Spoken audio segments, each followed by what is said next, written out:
Boa noite, Taubaté, boa noite, Vale do Paraíba. Estamos começando o nosso programa das 6 desta sexta-feira, dia 23 de fevereiro de 2018. Ontem eu estava na dúvida com relação à data, realmente ontem foi 22, hoje é 23 de fevereiro, né? Estava até adiantado, já querendo que o mês acabasse, mas não. Hoje é o dia do Rotariano, né? Então a gente parabeniza os clubes de serviço que existem aqui na nossa cidade. Existe inclusive a Casa da Amizade, né? Onde reúne os clubes ligados ao Rotary Clube Taubaté Oeste. Inclusive um abraço aí ao Luiz Antônio Cardoso, que também foi nosso apresentador aqui do programa Literatudo, né? Que coordena o Rotary Clube Taubaté Oeste. E parabenizando ele, a gente parabeniza todos que trabalham em prol aí da comunidade através do Rotary Club. Bom, gente, fim de semana a gente procura sempre trazer também questões pertinentes à nossa sociedade, à nossa comunidade, mas também questões de nível nacional que, de alguma forma, reflete-se aqui a nível local. Eu, agora no primeiro bloco, vou conversar com o professor de Geografia, Mário Melo, sobre a intervenção no Rio de Janeiro, né, no último dia 20. Agora, na terça-feira, o nosso Congresso Nacional aprovou aí o decreto do presidente Michel Temer e acatou a decisão de intervenção no Rio de Janeiro. O que isso significa, o Mário vai poder responder para a gente com mais tranquilidade, com mais propriedade. Mas antes, boa noite, Mário. Boa noite, André. Boa noite aos telespectadores da TV Cidade, nossos munícipes taubatianos. Primeiramente, eu gostaria que se você contextualizasse as pessoas em casa, o que é uma intervenção federal? Bom, é algo constitucional. O Estado, ao entender que é necessária essa intervenção, tem por direito fazê-la. O que se comenta, o burburinho, o assunto em torno disso, é se é realmente necessário, se o Rio de Janeiro realmente chegou nessa situação de se clamar por uma intervenção militar, né? Estávamos conversando, né, antes de começar o programa, sobre o fato de haverem dados de cidades com mais registros de casos de violência acima do Rio de Janeiro, né? Dizendo em português claro que o Rio de Janeiro não é a cidade com mais registros de violência no Brasil e que tal decisão não foi tomada junto às prefeituras dessas outras cidades, né? Mas deve se analisar também no contexto histórico, político, turístico, social, da importância do Rio de Janeiro para o Brasil, né? Então, é sobre isso que nós vamos discorrer hoje, né? Sobre o porquê de ser tomada essa decisão e o que ela pode ocasionar.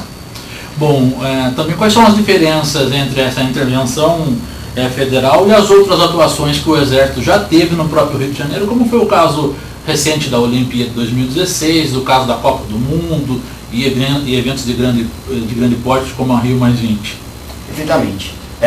Bom, o Exército Brasileiro, as Forças Armadas em geral, né, Exército, Marinha e Aviação, elas têm por obrigação defender a segurança nacional, certo? No caso dos eventos esportivos e outros eventos de grande importância que o Rio de Janeiro hospedou, a função do Exército é garantir a segurança do evento e também das pessoas que que participariam deste evento, seja como espectadoras ou seja como colaboradoras, enfim, garantir a segurança daqueles que estariam envolvidos com o evento propriamente dito. Nesse caso, trata-se de um caso de segurança pública, né? Não de um evento, não de uma segurança reforçada, como por exemplo um policiamento num jogo de futebol, ou um policiamento ao redor de um show. Trata-se de segurança nacional, né? De tentar garantir ao povo da cidade, do município do Rio de Janeiro, a segurança, né? Como é feita essa segurança é algo a se debater. Existem opiniões diferentes, né, sobre a necessidade dessa intervenção, sobre o papel do Estado lá no Rio de Janeiro e como essa abordagem é feita, né? A gente acompanha nas redes sociais os vídeos, os comentários e isso tudo gera uma grande polêmica, porque realmente é uma decisão polêmica, não é toda hora que o governo autoriza uma intervenção militar, ainda mais numa cidade do tamanho do Rio de Janeiro. Pois é, inclusive é inédito, né? A primeira vez, apesar da Constituição de 88 prever isso, é a primeira vez que uma cidade tem decretado a intervenção federal, né? Sim. Outros estados correm risco também de ter essa intervenção, outras cidades, e por que só o Rio de Janeiro até agora sofreu essa intervenção, já que temos aí índices de violência, de homicídio, né, e de situações negativas comparado, né, proporcionalmente maiores em outras regiões. Bom, tratando-se de uma decisão da União, né, do governo federal, qualquer cidade que esteja debaixo da autoridade do governo federal, ou seja, qualquer cidade do território nacional, pode sim receber uma intervenção dessas. No caso, né, no Rio de Janeiro, nós temos um termômetro do Brasil para os olhares do exterior, né? Automaticamente, quando se fala no Brasil no exterior, pensa-se em Rio de Janeiro. Também é a cidade brasileira que mais recebe turistas. Existe essa preocupação muito grande em preservar a imagem do Brasil através do Rio de Janeiro. Porque se o Rio de Janeiro vai mal, né, os estrangeiros têm a ideia de que o Brasil vai mal, como um todo, né? A gente sabe muito bem que se o Rio de Janeiro não recebesse tantos turistas, se não fosse uma grande metrópole, possivelmente essa intervenção não aconteceria, né? A gente já teve registros de casos de violência muito grandes em cidades do interior, em cidades pequenas, e não foi necessária uma intervenção militar. Bastava que a polícia local, né, a polícia militar do estado em questão, resolvesse, né? Mas em se tratando do Rio de Janeiro, por haver uma importância muito grande para a nação e também haver uma atenção muito grande em torno do Rio de Janeiro, como uma cidade, uma daquelas cidades que a gente chama de cidades globais, que no caso aqui no Brasil nós temos somente São Paulo e Rio de Janeiro como cidades globais, era como se, por exemplo, a gente tentasse comparar tal fato nos Estados Unidos, se acontecesse, por exemplo, uma cidadezinha de interior, ou se acontecesse em Nova York, em Los Angeles. Só para a gente ter uma ideia aqui do que o Mário está falando, Altamira, no Pará, é a cidade que tem o maior número de homicídios por 100 mil habitantes. 107 pessoas, isso 2017. Lauro de Freitas, na Bahia, 97,7. Nossa Senhora do Socorro, em Sergipe, 96,4. São José do Ribamar, Maranhão, 96,4. Rio de Janeiro, 32 homicídios para cada 100 mil. Então existe só uma situação. A capital mais violenta é Fortaleza, que está em 13º lugar nesse ranking terrível, né? Perfeitamente. Fortaleza também é uma cidade que chama muita atenção, tá? Uma das cidades brasileiras que mais recebe turistas. Logo abaixo do Rio de Janeiro, todas em sequência são as capitais do Nordeste, né, que mais recebem turistas. Mas o Rio de Janeiro tem essa importância especial. Além do que, uma cidade com 6 milhões de habitantes, né, trata-se da segunda maior metrópole do país. Então, realmente é algo onde o governo não pode se omitir, o governo realmente tem que fazer alguma coisa, né? O que se comenta em torno disso, o que se pode dizer sobre isso é a maneira como essa intervenção está sendo feita, onde está sendo feita, e sobre o cidadão de bem, né? Aquele cidadão que habita na favela, mas que não está envolvido com a criminalidade e, porventura, também é abordado, pode ser que passe por algum constrangimento. No entanto, realmente o Estado não poderia deixar de fazer alguma coisa, né? É uma situação realmente que ultrapassa os limites dentro do que é normal.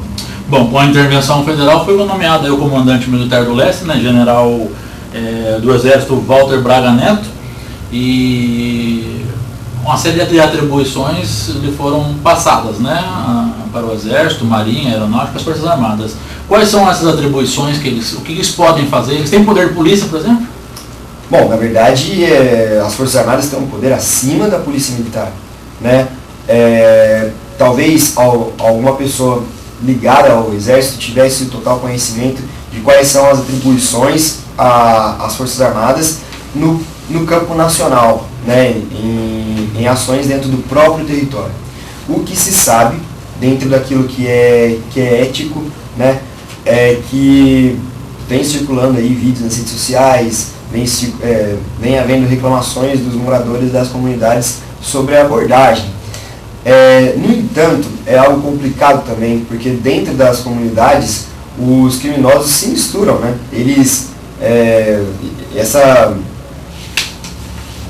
Essa mistura entre os civis e os criminosos, ela é proposital, justamente para ficar mais difícil a identificação deles, justamente para distrair as Forças Armadas, né, abordando o cidadão comum, enquanto pode haver uma fuga ou pode ser planejada uma ação de revide dos criminosos com as Forças Armadas. Né, é um campo assim, muito difícil de se dar uma palavra, assim, de se decretar, não, realmente isso é injusto ou realmente é necessário, porque os abusos existem, né, hoje em dia, né, qualquer um tem acesso à internet, pode divulgar um vídeo, pode divulgar uma foto, né, e tem havido, né, reclamações sobre abusos. No entanto, para um membro assim, da Força Armada que está penetrando ali na comunidade, ele não tem como saber de imediato quem é o criminoso, quem é o cidadão comum. Então é como se fosse, por exemplo, numa escola, um aluno da queixa da perda do celular, e daí todos os alunos são obrigados a abrir a bolsa, né? É constrangedor, porém acaba sendo necessário esse exame, né, para se chegar realmente no culpado, né, em quem cometeu tal infração. Então, mas eu vejo também um questionamento nas redes sociais, que a mesma abordagem que é feita com o morador do morro, como é o caso de hoje, eu vi inclusive da Vila Kennedy, Vila Aliança, região da Coreia, né, onde tem amigos que moram lá, em que os moradores estão sendo fichados, tendo que tirar uma foto com a RG na mão e depois ainda passam por um cadastro. O questionamento desses mesmos moradores dessa região é que na Zona Sul, por exemplo, em Copacabana, no Leme, no Leblon, isso não acontece. Essa abordagem não mostra uma perseguição ao pessoal da periferia, a classe mais pobre? Bom, é relativo, né, André? A intervenção no Rio de Janeiro ela é direcionada, ela tem como foco as comunidades, não haveria como ser diferente. Por exemplo, se houvesse um registro de violência dessa magnitude na Zona Sul, eu acredito que haveria. A gente pode questionar se seria na mesma intensidade, né? Porque não dá para negar que realmente existe uma diferença de tratamento entre o morador da Zona Sul e o morador da comunidade. O negócio a ação é direcionada às comunidades, né? Então, a gente sabe que essas pessoas elas acabam sendo desamparadas, né, pelas autoridades, no que diz respeito não só ao serviço prestado, mas também ao tratamento, né? A pessoa na comunidade, ela nasce e morre acostumada com o tratamento bruto, né? E isso acaba por não ser diferente dessa vez, e acaba até por ser maior, porque é um fato de magnitude maior.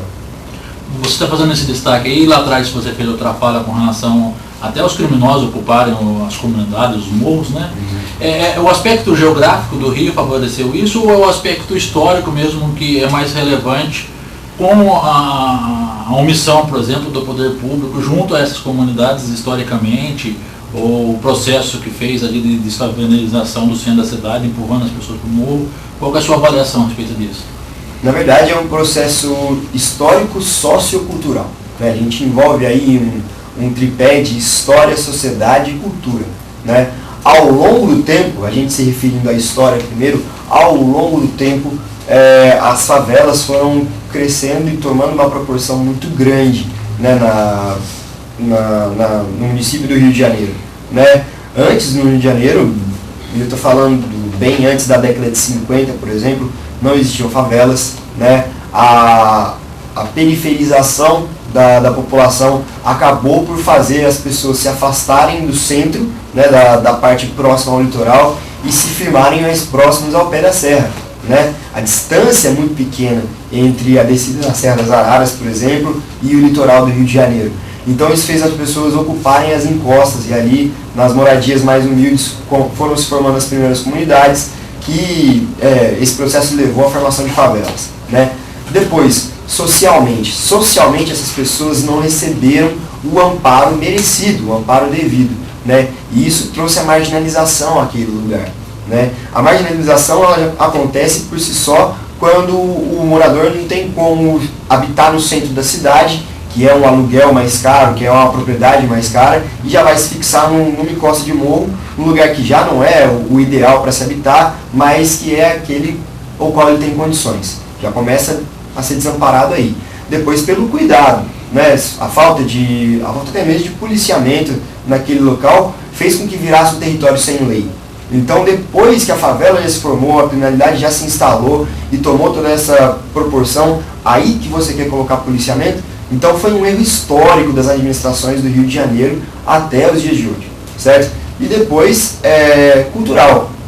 Criou-se essa cultura de marginalização com relação ao povo das comunidades, né? Surgindo os termos favelado, né? Entre outros termos depreciativos, que fizeram com que a população das comunidades sofresse preconceito em relação às outras áreas da cidade, né? É um desamparo histórico, social, político. A questão geográfica também é muito ruim, como a gente falou, o espaço urbano do Rio de Janeiro ele não é grande, né?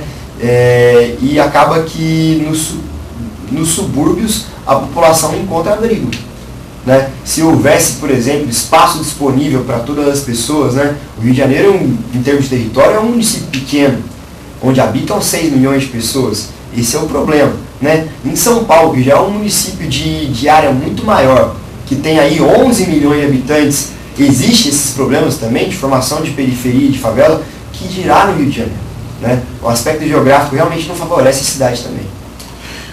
Os impactos da medida dessa intervenção, você está falando na cidade, mas fora do Rio de Janeiro. Por exemplo, as pessoas se preocupam com o nosso Vale do Paraíba pela proximidade com o Rio de Janeiro e até por questões da fuga dos criminosos para a nossa região. Você pode destacar outros impactos também que possam, porventura, vir com essa intervenção no Rio de Janeiro?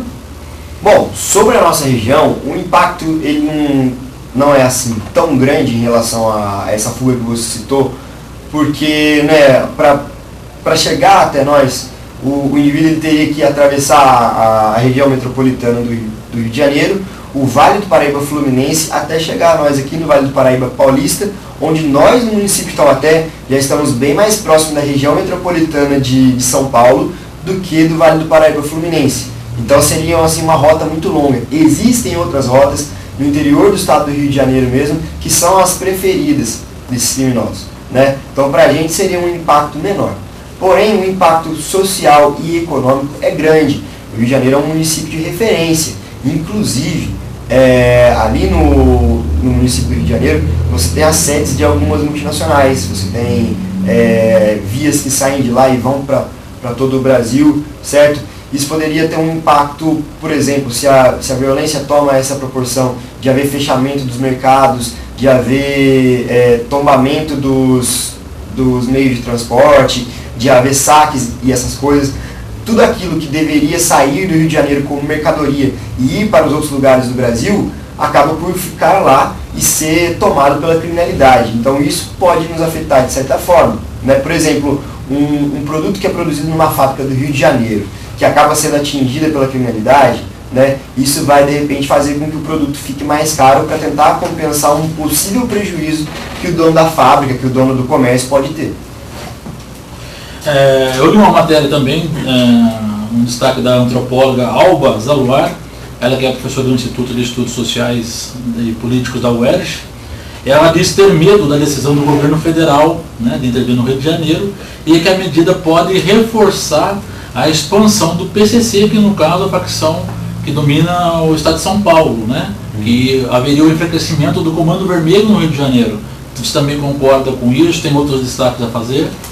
É pertinente a reclamação, a observação, com certeza, porque havendo o enfraquecimento de uma facção criminosa, uma outra tenta dominar esse território, né? Isso é histórico. Até mesmo dentro dos grupos existe uma corrida pela ascensão hierárquica, né? Às vezes um líder perde um território e daí um outro líder do mesmo movimento criminoso pode tentar tomar o território dele, né? Existem também os grupos criminosos diversos que um tenta tomar o território do outro.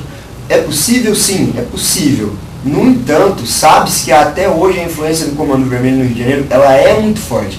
Então, se de repente um grupo criminoso daqui do estado de São Paulo tenta tomar territórios lá no Rio de Janeiro, é uma disputa muito difícil e que, acredito eu, para a liderança da facção não compensa, né? Porque deve envolver aí uma perda muito grande de vidas, um alto custo de deslocamento de um lugar para o outro. Então, é claro, existem, né, membros espalhados por todo o Brasil, nos diversos presídios e também nas ruas já soltos ou fugitivos, né, existe, mas acredito que não com a força para tomar um território de uma outra facção que também é muito forte. Bom, li também que o Temer coloca todas as fichas nessa intervenção federal no Rio de Janeiro, né? Ele disse que se não conseguir o êxito da intervenção federal, o governo dele fracassou. Sua opinião sobre isso? Olha, André, colocar o sucesso de um governo numa intervenção militar é complicado, justamente porque são ações totalmente paralelas, né? O governo e as Forças Armadas. Os dois têm a função de proteger o povo brasileiro? Claro, com certeza. Porém, os governantes, na pessoa deles próprios, não podem garantir o sucesso de uma operação. Entendeu? Quem pode garantir é a liderança das Forças Armadas, né? Que eles têm garantido, sim, estão dizendo que a ação vai ser um sucesso. Porém, o negócio a preocupação dos munícipes lá no Rio de Janeiro e da população brasileira em geral é se eles estão indo lá para resolver ou para apaziguar. Porque o que se vê historicamente, dentre as outras ações do Exército dentro das comunidades, é que resolve o problema, passa um período de tempo, muitas vezes um período curto de tempo, a situação volta a ser o que é, né? Com a criminalidade, com os cidadãos locais sofrendo com a criminalidade e às vezes com a intervenção da polícia, né? Existe muito caso de gente atingida por bala perdida da polícia, dos órgãos de segurança pública do governo. Então isso que é complicado. A discussão eles estão indo realmente para resolver o problema ou estão indo para pôr panos quentes na situação? Bom, somente essa ação das Forças Armadas, da Força Nacional, seria a solução, ou o que deveria vir junto? Alguns defendem que deveria ter um choque cultural, um choque educacional. Qual é a receita para o Rio de Janeiro mudar e a partir do Rio de Janeiro, que é um espelho do Brasil, nós termos também um país diferente e que essa onda de violência se diminua e não precise ter intervenções desse tipo? André, com certeza um choque cultural é muito bem-vindo, né? Eu como professor sou suspeito a falar, né? Eu acredito muito na educação, do contrário não exerceria essa profissão que eu amo tanto, mas quando se fala de educação não se fala apenas do saber, né, da ciência, fala-se também dos hábitos, e é notório, né, que os hábitos dos cidadãos, não só do Rio de Janeiro, mas a nível nacional, muitas vezes deixam a desejar, né? Basta a gente ver, por exemplo, as festividades do Carnaval, onde as fotos do dia seguinte lá na Marquês de Sapucaí mostravam quanta sujeira foi deixada, mostravam, por exemplo, sempre nos blocos de carnaval, de rua e tal, que acontece muitos saques, acontece às vezes violência, enfim, e muitas vezes não é gente ligada a nenhum grupo criminoso não, é o cidadão comum que está ali se divertindo e de repente se irritou com alguma coisa, né, perdeu a cabeça, ficou, né, um pouco alterado, às vezes embriagado, cometeu algum delito, né? Essa educação social, ela não depende apenas do governo, né? A gente não pode jogar tudo nas costas do governo. O governo tem suas falhas, o governo tem erros crassos. Porém, a população deve conscientizar-se de que a educação, como princípio moral, é muito importante para mudar a realidade do lugar onde eles vivem, né? Do contrário, não adianta exército, não adianta decreto do presidente, é necessário que a população se conscientize. Esse momento é o momento ideal para que a comunidade do Rio de Janeiro se mobilize, né? Pensando assim, nossa, é a nossa cidade, é o nosso bairro, são as nossas famílias, a gente deve se unir por esse interesse em comum de preservar a segurança daqueles que são nossos, né? Dos nossos familiares, nossos vizinhos, nossos entes queridos, certo? É o momento agora da população, senhor. Professor Mário Melo, quero agradecer mais uma vez, né? Porque o ano passado ele esteve aqui, gente conversando conosco, né? Deu uma aula também aqui.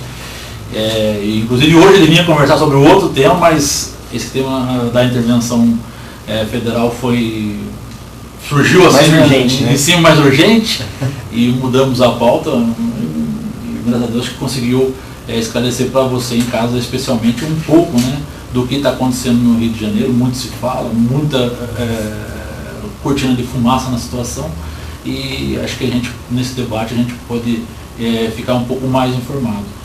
Mais alguma consideração? Não, André, eu gostaria, posso mandar um alô? Pode. Então eu queria mandar um abraço para meus alunos do Colégio Jacques Félix, também para meus alunos do Colégio Interativo de Pindamonhangaba, né, minhas turmas aí que estão assistindo hoje. E sobre essas considerações finais, acredito sim que o julgar agora, né, se essa intervenção é necessária ou não, eu acho que é um momento mais de mobilização, né, de ação, de atitude, do que realmente pensar se é necessário ou não.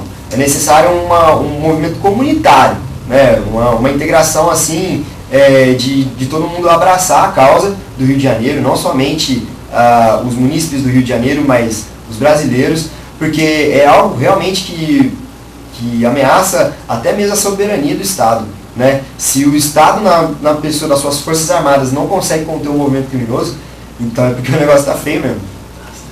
Professor, fique incumbido de abraçar os alunos do Jacques Félix aqui em Taubaté e também de indicar para a gente os projetos interessantes que devem ocorrer agora durante o ano, para a gente poder vir conversar aqui no nosso programa lá, né, e valorizar também essas iniciativas dos estudantes. Tá, joia. A gente vai para um rápido intervalo e daqui a pouco a gente continua falando sobre violência, mas como encontrar os caminhos, né, através da fraternidade. Eu vou conversar com o Padre Jaime, mas é um minutinho, tempo da gente tomar uma água, tirar uma foto e a gente já volta.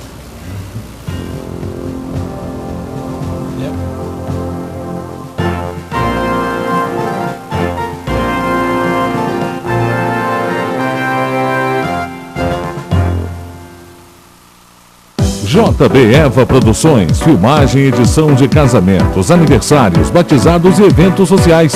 30 anos de experiência no ramo. Faça seu orçamento. 12-3633-8546. 99111-8260. Nós estamos sempre com você e em muitos lugares, ajudando na limpeza das cidades. Se preocupando com o nosso planeta com o futuro dele. Agora, queremos fazer a diferença na sua empresa, com o nosso sistema integrado de serviços especiais. Para nós, o maior orgulho é estar sempre presente. Milclean, agora em nova sede, Rodovia Presidente Dutra, quilômetro 116. A coleta seletiva já começou e você pode e deve colaborar limpando as embalagens recicláveis e separando-as do lixo comum.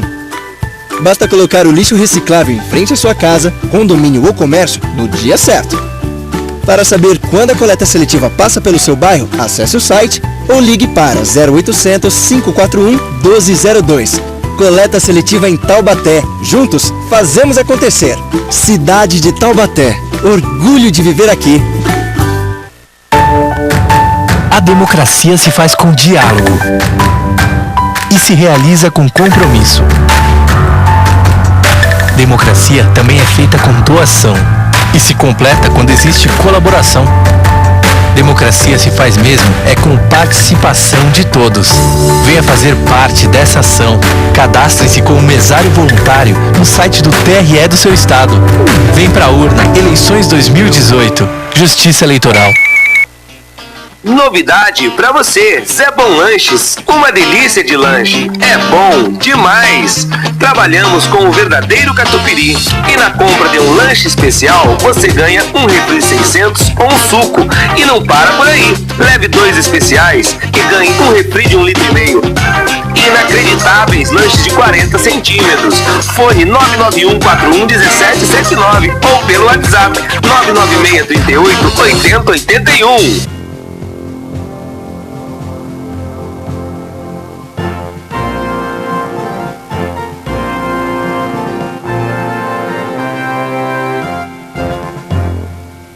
Volta aqui no programa das 6. Estamos de volta no programa das 6 desta sexta-feira, dia 23 de fevereiro de 2018.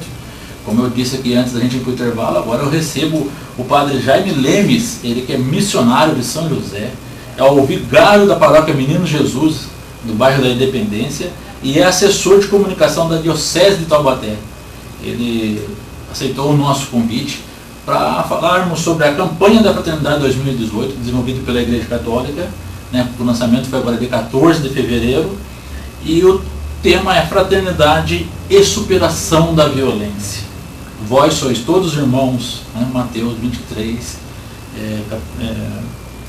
capítulo 23, versículo 8, né, Padre? Exato. Boa noite, primeiramente, prazer em recebê-lo aqui em nosso estúdio na TV Cidade, né? E também conhecê-lo pela primeira vez, e para a gente poder debater sobre esse assunto, né? Essa proposta que a Igreja vem trazendo para toda a sociedade brasileira. Boa noite, André, boa noite aos telespectadores da TV Cidade. É uma grande satisfação estar aqui, para a gente poder colocar em pauta, né, um assunto tão relevante que a campanha da Fraternidade deste ano nos traz. Bom, antes da gente entrar em específico na campanha deste ano, eu gostaria que o senhor contasse essa história da campanha da Fraternidade, como que ela surgiu, o que ela é em si, qual é a essência dela. A campanha da Fraternidade, ela surgiu no contexto do Concílio Vaticano II, né? A primeira campanha da Fraternidade em nível nacional aconteceu em 1964, num primeiro momento, numa primeira etapa, mais voltada para temas internos da Igreja, né? Mas depois passou a refletir as situações da sociedade, situações que, de certa forma, requeriam uma resposta também da Igreja, porque a Igreja, ela está no mundo, ela não vive numa redoma protegida, né, daquilo que acontece no mundo. Aliás, a grande, não digo nem descoberta, mas aquilo que a Igreja, pelo Concílio Vaticano II, chegou como conclusão é que a Igreja somos todos nós, somos todos Igreja. Por isso, nós devemos também estar no mundo e buscar, pelo olhar da fé, à luz da Palavra de Deus, responder aos apelos, aos desafios que estão presentes no nosso dia a dia, na vida da sociedade. A campanha da Fraternidade, então, ela surge com o propósito de ajudar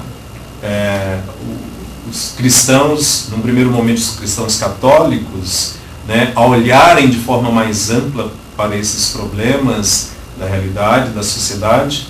E já há muito tempo a campanha ela não é dirigida apenas aos católicos, mas a todas as pessoas de bem, né? Porque zelar por um mundo melhor, buscar fazer com que realmente todos vivam dignamente, não é um compromisso deste ou daquele grupo, mas deve ser um compromisso de todos nós, de todo ser humano, em cuidar para que o mundo, que é a nossa casa comum, seja realmente um lugar de fraternidade. A coordenação da campanha, ela fica a cargo da CNBB, né? Confederação Nacional dos Bispos do Brasil. Exatamente. Mas a escolha dos temas é feita pelos bispos ou também os leigos, o fiel que frequenta a paróquia mais distante, ele também tem a possibilidade de indicar o tema a ser debatido, a ser apresentado? No início, foi exatamente a experiência embrionária da campanha da fraternidade. Ela foi organizada pela Caritas, né, brasileira, né, exatamente voltando para a necessidade de atender, né, a diversas situações. Depois a própria CNBB, né, abraçou esse evento e passou então a ser organizado pela própria CNBB, que tem uma secretaria própria, que tem um conselho. Então tem um conselho que pensa, né, os temas, naturalmente ouvindo, né, a igreja no Brasil, né, os bispos que estão nas diversas realidades do Brasil. Então, naturalmente, há essa escuta dos clamores, mas é esse conselho que, reunido regularmente, pensa a temática, que é o CONCEP, né, que é o conselho então, central, que organiza e que, então, procura fazer todo o trabalho de divulgação da campanha. Bom, normalmente ela é lançada na quarta-feira de cinzas, né, com a palavra do Papa, né, inclusive. E como que ela é desenvolvida dentro da igreja? É ao longo do ano? Tem um período? Como que é? Desde o início, a campanha da fraternidade surgiu exatamente com essa proposta de, na quaresma, ser para os cristãos uma oportunidade de também olhar para situações da sociedade que requer de nós respostas de fé, e a partir desses clamores, a partir dessas necessidades, nós também podermos fazer aí um caminho de conversão. A quaresma, que são esses 40 dias de preparação para a Páscoa, é um tempo mais intenso de chamado à conversão.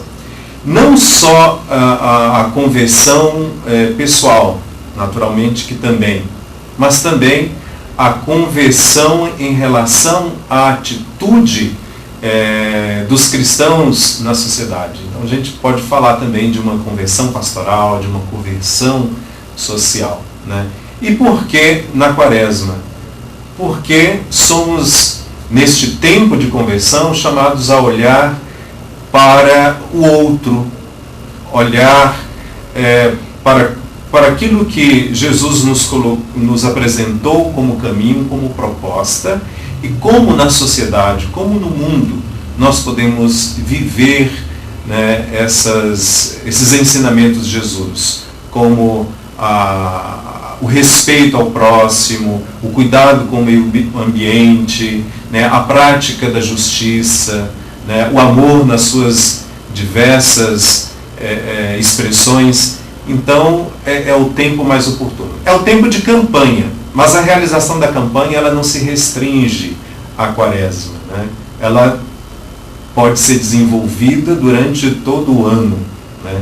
Esse tempo é apenas de divulgação, digamos assim, da campanha, em que nós vamos compreender, fazer um olhar mais intenso para essas realidades, e no decorrer do ano nós vamos então buscando também, à luz da palavra de Deus, respostas para solucionarmos, ou pelo menos indicarmos caminhos para a solução daquilo que fere a humanidade, que fere a dignidade humana.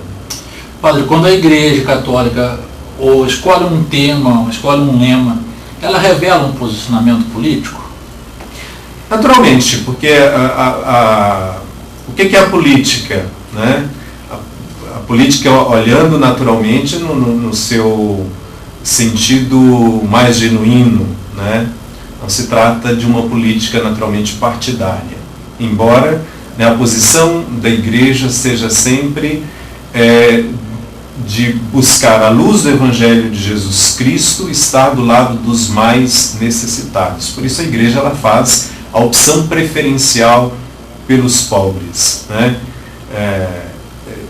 Então, naturalmente, que quando ela escolhe um tema, não é que ela se coloca deste ou daquele lado, mas chama a sociedade a um debate, né, a uma consciência daquilo que afeta direta ou indiretamente a todos, indistintamente, né?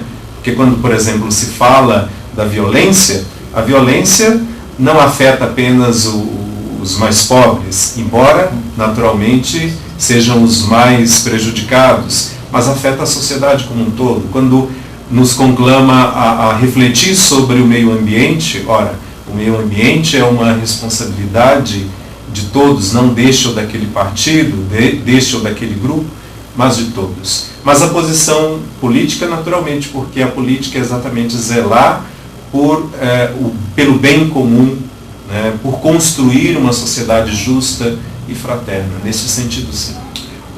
O tema desse ano, fraternidade, superação da violência, é um tema amplo, né? Como a gente vem falando, atinge a todos a questão da violência, né? E ela também se revela das mais diversas formas, né? Exato. Como que a igreja tem trabalhado o assunto a partir do dia 14, né? Como que vem trabalhando esse assunto a partir do lançamento da campanha? É interessante que não é a primeira vez que a igreja trata esse tema, né? Outras campanhas anteriores já também abordaram este tema. Acho que a primeira vez que a igreja trouxe à tona o tema da violência foi em 1983, né? Fraternidade sim, violência não. Depois também na campanha de 2000, fraternidade e paz. 2009, se eu não me engano, também trouxe o tema da construção da paz, que indiretamente aborda o tema da violência. Então, é preciso construir uma cultura de paz. Eu ouvi aqui o professor Mário falar da importância de que, quando se fala da superação da violência, não se trata apenas de buscar uma solução pontual, porque ela, como você mesmo disse, é um tema muito amplo. Então, na base dessa superação está a educação. Então, a educação para uma cultura de paz.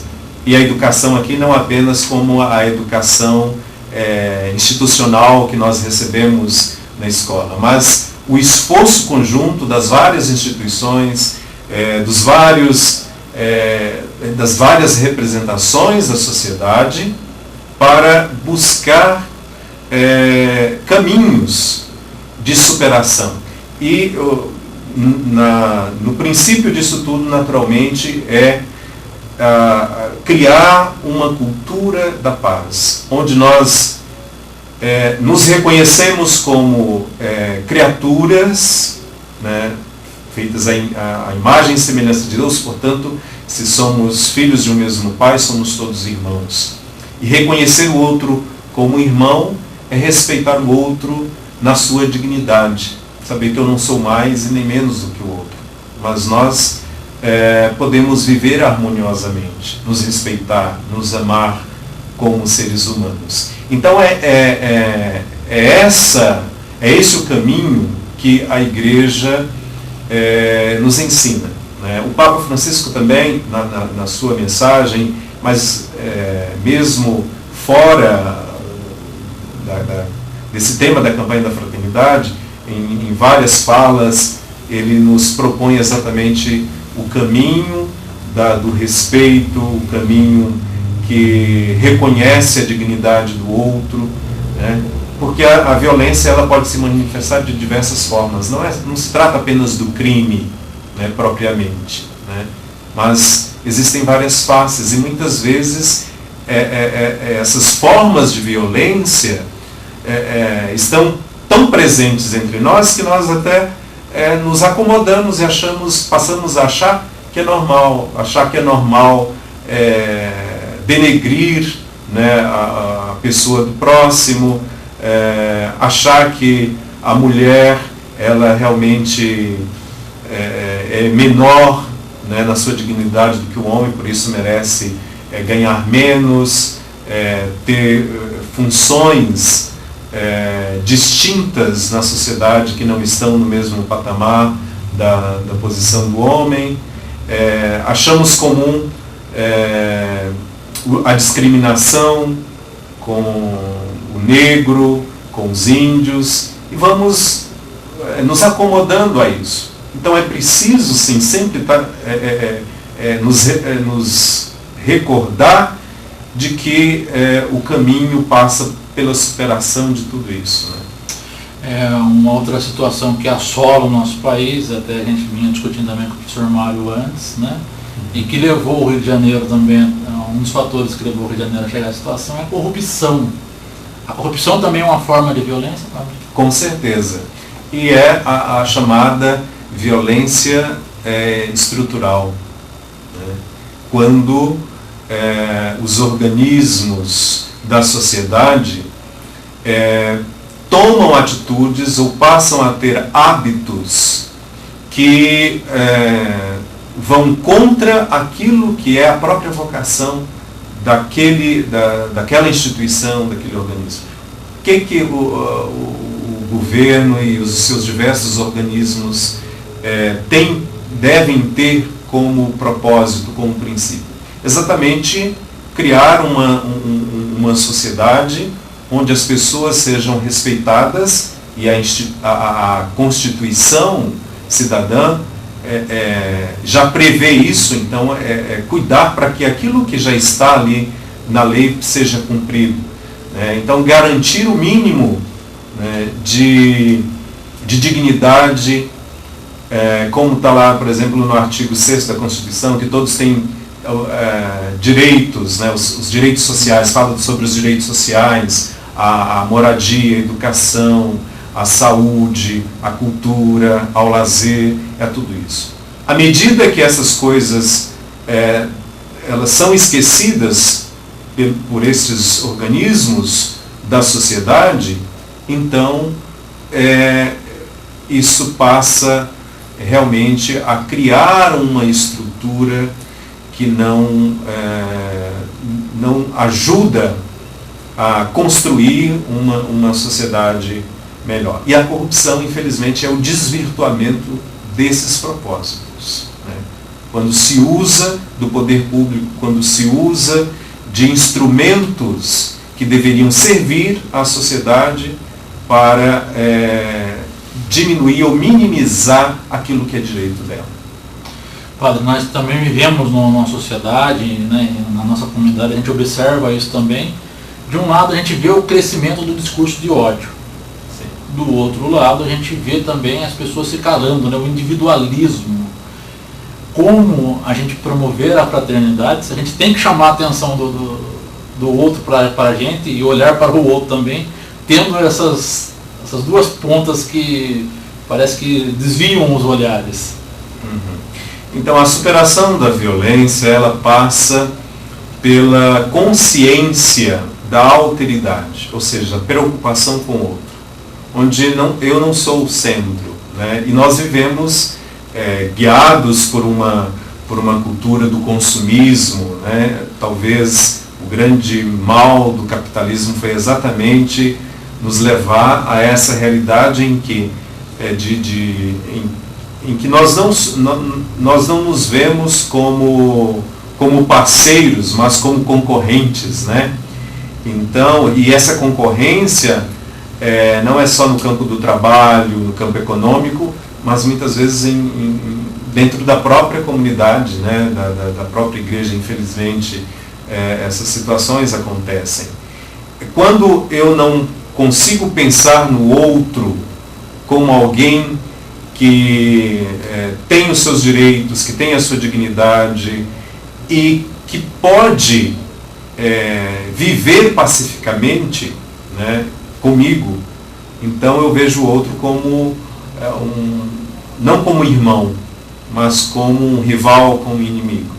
Então muitas vezes é preferível olhar para si mesmo, num ato extremo de egoísmo, do que ter tolerância com o diferente. Então, a superação da violência passa também pela tolerância, né? E a tolerância, naturalmente, nas diversas formas, a tolerância religiosa, a tolerância com o jeito de ser do outro, tolerância em relação ao gênero, né? E a posição política, enfim. Sem isso, sem essa consciência, né, que não basta apenas ficar aqui na razão, no intelecto, que não basta simplesmente você saber se que é ou não certo, mas isso precisa ser introjetado, né, precisa ser assumido com atitude de vida, porque senão não poderá haver mudança. É como praticar um exercício, né? É um exercício diário, como escovar os dentes, como levantar da cama, né? Exatamente. Como a gente fazer isso? Como tornar hábito isso, essa prática da tolerância? Tem caminhos para isso? Tem caminhos, e Jesus nos ensina. Eu acho que a palavra de Deus, por isso que na campanha da fraternidade, nós temos aqui no texto base 3 momentos, né, dentro do método que é o ver, o julgar e o agir, né? E o agir deve sempre se espelhar na palavra de Deus, que é a parte do texto base que nos apresenta a palavra de Deus como o critério, como o parâmetro para nós, então, julgarmos a nossa realidade. Então, basta que olhemos o modo como Jesus agia nessas diversas formas, né? Ele estava no meio de todos, acolhia a todos, então agia com misericórdia, com um amor verdadeiro. Não eram os discursos simplesmente, mas sobretudo a prática dele. E isso a gente precisa, como cristão sobretudo, assimilar na nossa vida, porque senão não podemos fazer a diferença. É o hábito, né? Então, todo hábito, toda educação, né, exige então um esforço, né, disciplina. Então a gente precisa também ter a autocrítica, né, saber aquilo que eu preciso mudar. Por isso que a campanha da fraternidade nos é proposta neste tempo quaresmal, que onde nós devemos fazer essa autocrítica e ver aquilo que nós podemos mudar para melhor corresponder, né, ao Evangelho de Jesus. Então eu gostaria que o senhor deixasse, ao final já do nosso programa, né, o tempo passa rapidinho, deixasse uma mensagem para todos os nossos telespectadores, né, de Taubaté, da região, os nossos internautas também, para exercer efetivamente, né, essa prática da fraternidade e contribuir para a superação da violência conforme preconiza a campanha da fraternidade desse ano. Ok. Então, na verdade, a campanha da fraternidade, como eu já havia dito, não é apenas uma proposta para os cristãos católicos, né, mas é uma proposta para todas as pessoas de bem, que também, olhando para o cenário de violência, um cenário que nos fere profundamente, né, possamos juntos encontrar, né, caminhos para a superação da violência. E isso naturalmente passa pelo senso de fraternidade, que é o que Jesus nos ensina, né? Amai-vos uns aos outros como eu vos amei. Então, se nós não formos capazes disso, então não poderemos esperar um mundo melhor. Então aproveitemos esse tempo, de modo especial o tempo da Quaresma, para também termos atitudes de verdadeira conversão, sobretudo tirando da nossa prática diária tudo aquilo que é expressão de violência, ou tudo aquilo que possa gerar mais violência. Que juntos, como sociedade, possamos encontrar caminhos de superação desse grande mal que assola toda a sociedade brasileira. Aproveito também o momento para fazer um convite.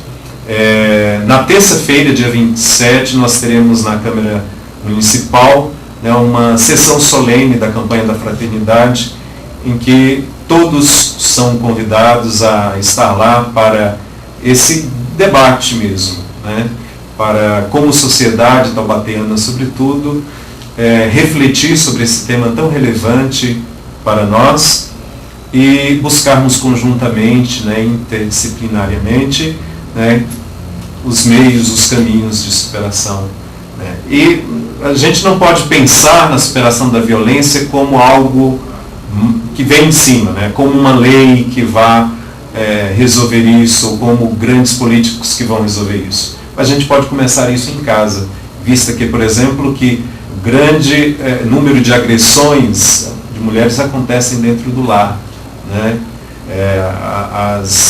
As violências infantis, grande parte acontece dentro do próprio lar. Então a gente pode, está ao nosso alcance, né? Não precisamos esperar soluções milagrosas para isso, né? Mas é o nosso esforço humano e constante que vai ajudar a superação da violência. Bom, Padre Jaime Lemes, missionário de São José, vigário da Paróquia Menino Jesus, né? Assessor de comunicação da Diocese. Quero agradecer mais uma vez a presença do senhor. As portas estão abertas também para as atividades, não só da paróquia, né, lá do Menino Jesus. Um abraço para o pessoal da Independência, mas como de toda a Diocese. Tendo novidade, avise-nos e se sinta convidado também para os próximos programas, né? Também poder debater aqui outros assuntos, né, pertinentes à nossa Diocese. E deixar um recado para você, né? Acho que tudo começa pelo amor, né? O amor, acho que é a maior receita, você amar ao próximo, como disse o Padre, e como está na Bíblia, né? Como Jesus nos amou, e amar a você mesmo. A partir do momento que você tem um amor acima de tudo, a gente muda, né? Muita gente acha que é difícil ter o amor como receita, mas não é, é simples, é só a gente praticar. Bom, nosso programa dessa sexta-feira, dia 23 de fevereiro de 2018, está terminando. Eu volto na segunda-feira aqui, ao vivo, no programa das 6. Eu e o Mário Jefferson Leite Mel, o Jefinho, nosso presidente na técnica também. Mas agora está chegando aí o Chico Ering com o programa Bate-Papo com o Chico Ering. E hoje está entrevistando o Rubinho Fernandes, né? Então a gente está saindo e o Chico está chegando. É o tempo da gente trocar aqui o estúdio e o Chico começar o bate-papo com você também. Fique aí, não troca de canal. E uma ótima noite, um ótimo fim de semana.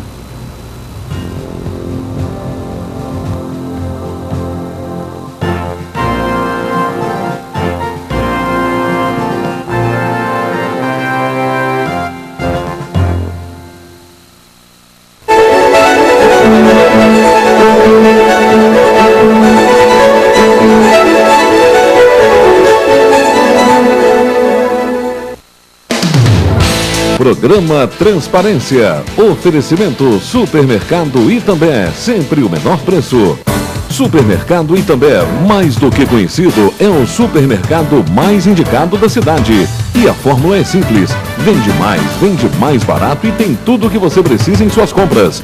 Supermercado Itambé, atendimento a toda a cidade. Acompanhe suas ofertas, faça suas compras e economize muito mais. Avenida Itambé 345, no Jardim Baronesa. Supermercado Itambé, sempre o menor preço.